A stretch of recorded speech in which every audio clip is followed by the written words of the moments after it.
Welcome to Indian Tech Icon Spotlight, where we shine a light on the brightest and confident minds in the world of tech. I'm Sheetal Ohal Acharya, and let's welcome on the spotlight today our guest, Priya Prasad, who is a powerhouse in the world of tech sales, and she leads with impact across various industries. Hi, Priya. Hi, Sheetal. Welcome to our show, and Thank it's you. really wonderful to have you with us today. Thank you for having me. Thank you for those kind words. Priya, let's begin with your journey. So, we would like to know more about how your career started, like from your very first role to where you are today. Sure. So, like I was telling you before, I've done the entire rite of the passage, right? I've been a mainframe developer. I've been a COBOL DB2. Then I moved to Oracle database, which was like the next shiny thing then. And then, eventually after being, in the industry for about 6-7 years, I realized that I wanted to be in the business side where the actual brick meets the road. I was really fascinated about how, deals of these sizes get won and who wins them and what kind of skills would they have to convince somebody to give a business of this magnitude. So, with that notion, the natural transgressing path always is to do a management study. So I did my MBA, met my husband there. After my MBA, I got into pre-sales. And this has been a natural career, higher up. Eventually moved on from pre-sales to sales. And, the good thing about tech sales is this is the least salesy business of all. Like you cannot push this. There's no push sales here. You're just meeting a need and you know where the need is. So, that's what motivated me to be in this industry. And now I'm here. I'm acting the Associate Vice President for Emphasis. And I've moved on from a long engagement with HCL Tech. And that's where I am right now. That's wonderful. So you have been to both sides of the business. So what's your current role in your current profile? Like what's a normal workday looks like for you? Yeah, sure. So, I keep saying this to everyone that I wear 3 hats, one of a translator, one of a matchmaker, and one of a, firefighter, sometimes all before lunch. So this role encompasses a lot of things. It's not just about, so there are business users with business needs in an industry, right? And those needs are met by your IT infrastructure, your setup, the most simplest of the way. Now, a lot of the architectural jargon is something that the business users wouldn't understand. So to put it in a layman term is simplifying the problem statement for them and simplifying the solution for them.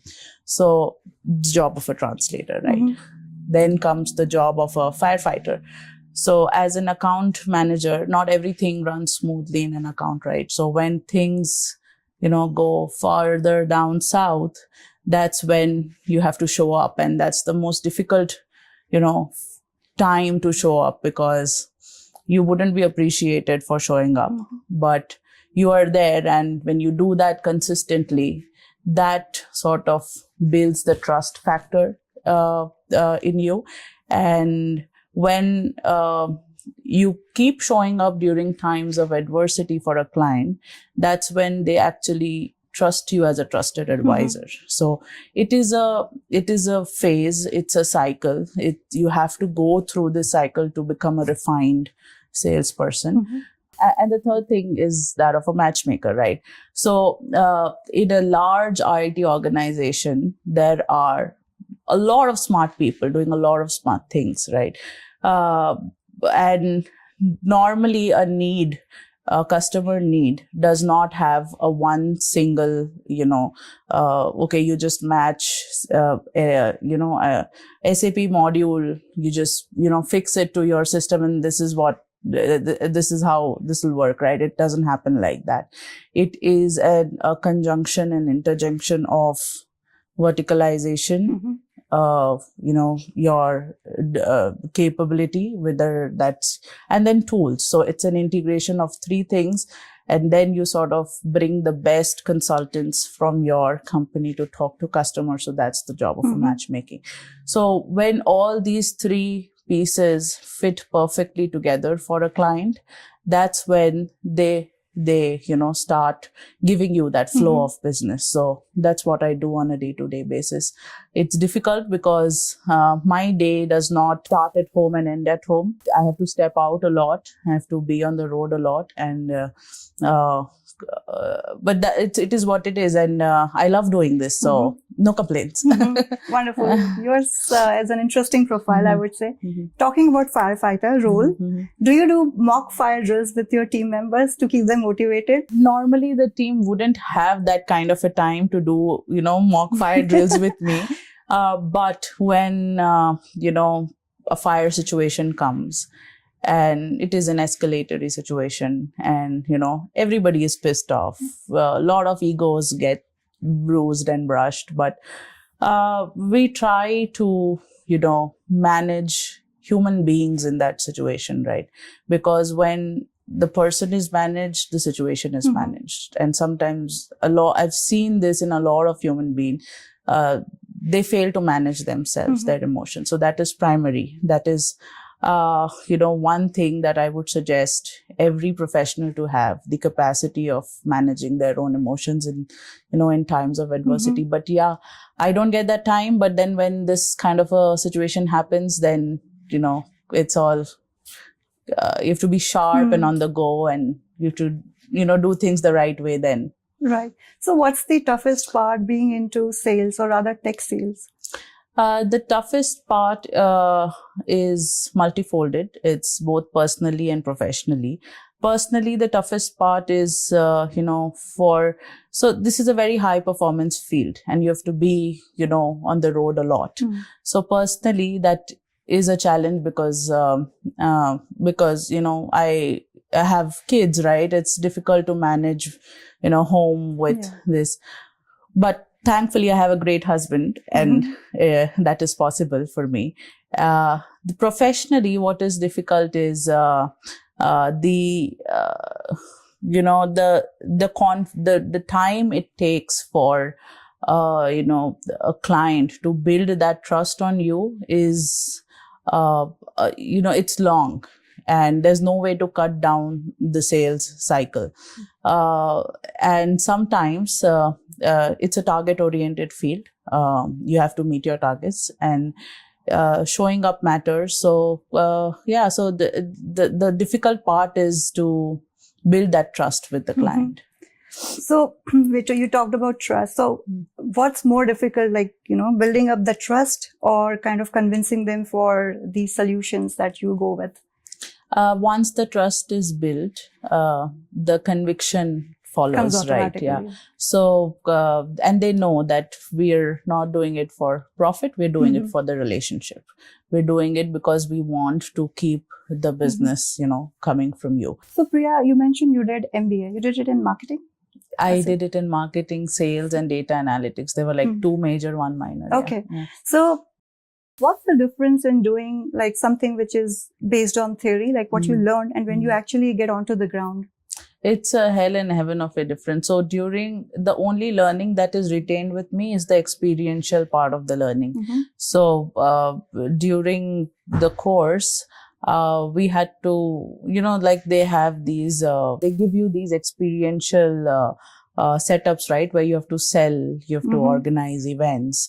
I was the student academic president, so there's a lot of selling involved there. So, but my niche for selling did not develop during MBAs. I think it was rooted in my childhood, because from my childhood I remember going to my father's shop and just being there throughout summer vacation, selling. So we had a medical store. My father is a pharmacist.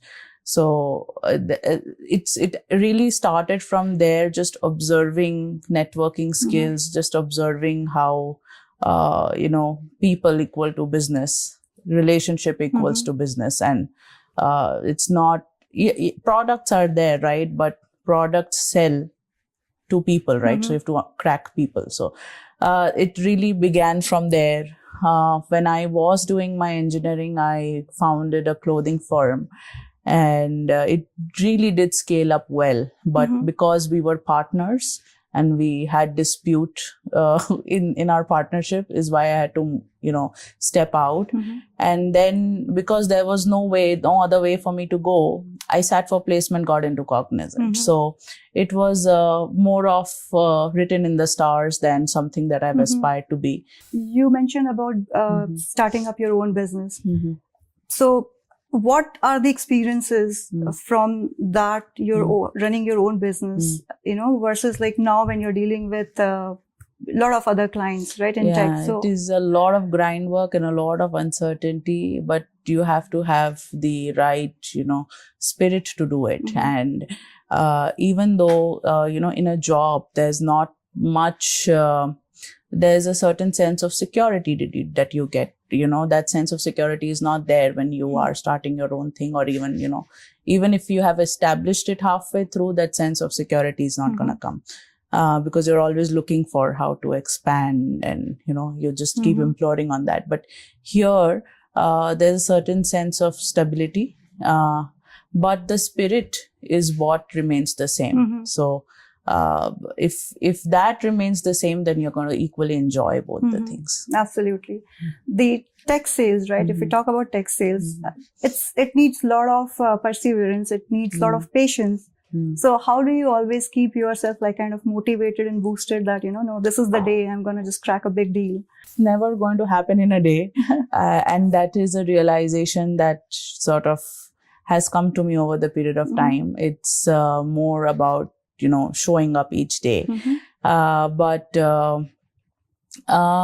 I don't know. This is it is more than perseverance. It's more about being resilient. So even if you take no for an answer, you take it with ease. There's no need to beat yourself on top of that. And then that how many no's are going to come. There are going to be 5 no's, 6 no's, but eventually that person is going to give you a year, provided you're consistent, provided you're showing up every day. So Priya, what would be your advice to women who are looking to, make their career in sales? I would say that firstly, factually, there is a lot of disparity in terms of the percentage representation of how many women are getting into this field versus how many are even preferred. There is obviously boundary and for women of a certain age to be in this field.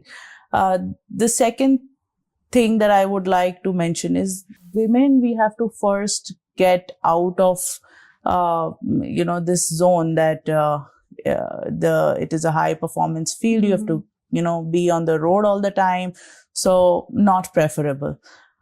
It's not just that, it's more than just being outside. It's about you sitting and meeting with influential people who have done a lot in their lives, and to learn things from them. Like, you must have heard a lot of people say you are the product of the 5 people you hang out with. So you need to choose who those 5 people are going to be. And if this field is offering you an opportunity to sit with high performing CIOs and CTOs, and they are also women, most of them are. So, and to learn from how they gravitated. So I know somebody who is a CIO, has 3 kids, she's done fairly well in her career, and she's ruling her role as well. And if she could do it, if a lot of, I can take gazillion examples of how many women are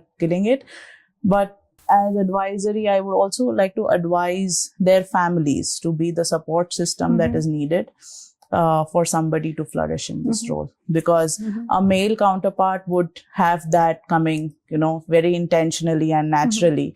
But it will take a family of it'll take your village to support you for a woman to go out to. So Priya, is there anyone who has actually inspired you? Yes, I think Indra Nooyi has exceptional impact on me, especially coming from her book, My Life in Full. her upbringing and her, mindset towards dealing with both professional and, personal career front is a stellar example of how, one should, divulge into your career aspirations. Every line from her book has been a guiding factor in my life. When she says that, the clock, the biological clock and the career clock are in complete contradiction, that's absolutely true. And to navigate that is a challenge which nobody, apart from a woman would understand, because I came into work field just, 2 months into postpartum. And what does that to you mentally and physically is something that nobody else will understand. So Indra Nooyi has been really an inspirational figure for me. So all thoughtful insights. Thanks for sharing that with us, Priya. Now, Priya, let's go back down the memory lane. We would like to know about your hometown, where you were born and brought up. And any fond memories that you would like to share with us from your childhood? Yeah, for sure. So I was born and brought up in Kolkata. This is the capital of West Bengal in India. So I think what I truly remember is those days we never had phones, right? So less distraction. So we were completely, and Kolkata is a place where there have been Nobel laureates and literature and, a lot of book reading. So I remember all my summer vacations, less play and more. So I was a very bookish person. So a lot of time spent on book reading. And I was in a girls' school. So a lot of my mentoring that my teachers did was around, bringing up a very dignified and, kind of a lady. And I think what I also remember is my teachers telling me that TV is an idiot box, just stay away from it. So that has stayed with me. And now I cannot watch, I cannot sit for 20 minutes in front of a television. Oh, that's good. But I can do that with my phone. I can't do it. I don't know. It's a little strange, but yeah. So I remember my childhood being very bookish. That's good to know. And how about, what kind of student you were during your college days or during your school days? Were you kind of more into extracurricular activities or bookish? During my school, I was very bookish. As I started, getting closer to my college days, I was decided that I'm going to be into music. I was an active part of a band. And I had sorted out my career that this is going to be an all-female band and this is going to go along. And then, people management happened and, people moved out, with their own, career paths. And then when I came to college, I again started a, college girls band.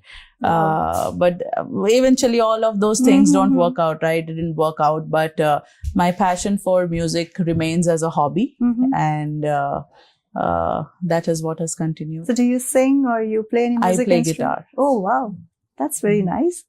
So do you still get time to play guitar? Yeah, I do. My husband sets up the deck for me with a fireside and everything, and we enjoy the proper ambience, right? Yeah, with the ambience. And now it's a hobby. It's like a chill time for me. That's wonderful. Yeah. So you mentioned about your husband. You met him during MBA. Yes. So let's talk a bit about your family. About your husband, about your other family members. Parents they were both working class. My mother was a partly homemaker, partly helping my father out in the business.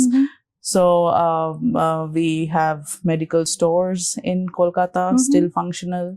My father is a pharmacist. My husband, I met him during my MBA days and we got married and here we are.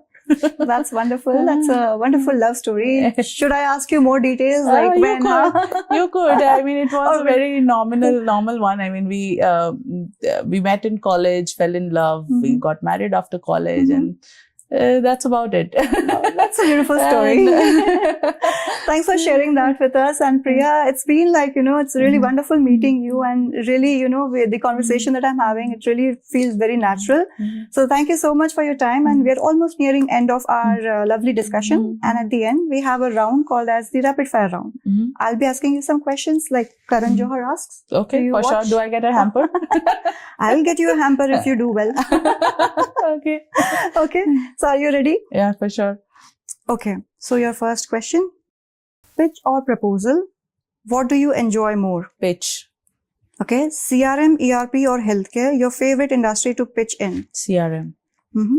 More challenging, winning trust or closing the deal? Winning trust. Yeah, you mentioned that, right? If you had a warning label, what would it say? Beware of short temper. Oh, really? Okay. So the next one, describe your mood today using only a movie title. Kal ho na ho. I live in the present. So. That's a wonderful answer, I would say. And the last one, which is not on the list, but I would like to ask, Calgary Flames or Edmonton Oilers? Edmonton Oilers. Any day. They wouldn't let me live in Edmonton if I say Calgary. Honest answer. I can understand. We'll talk about it offline as well. For sure. Thank you so much, Priya. It's really, truly lovely meeting you. It's truly lovely talking to you. Thank you so much. And we really wish you continued success for your career. Thank you so much. Thank you for your time.